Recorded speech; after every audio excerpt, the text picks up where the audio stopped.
Details చూస్తే అంగన్వాడీలతో ప్రభుత్వం మరోసారి చర్చలు విఫలమయ్యాయి. మంత్రి బొత్స సత్యనారాయణ సజ్జల అంగన్వాడీలతో చర్చలు జరిపారు. ప్రభుత్వ చర్చల్లో అంగన్వాడీలు మెట్టు దిగలేదు. దీంతో చర్చలు విఫలమయ్యాయి. సమస్యలు పూర్తిగా పరిష్కారం అయ్యేంత వరకు సమ్మె విరమించేది లేదంటూ అంగన్వాడీలు తేల్చి చెప్తున్నారు.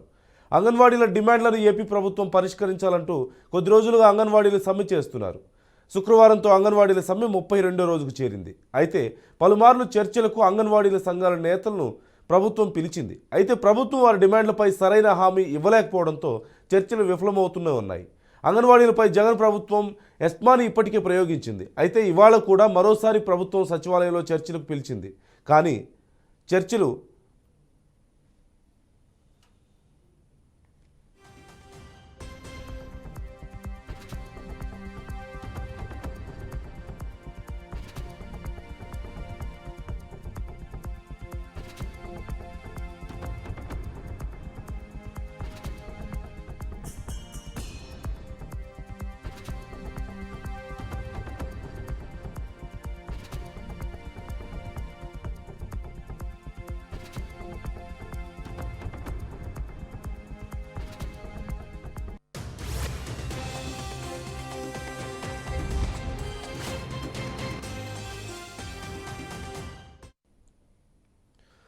వేతనాల పెంపు, పెండింగ్ బిల్లులు చెల్లించాలంటూ అంగన్వాడీ సంఘాల నేతలు డిమాండ్ చేశారు. వైసీపీ అనుకూల సంఘం చర్చలకు రావడంపై ఇతర సంఘాల అభ్యంతరం తెలిపాయి.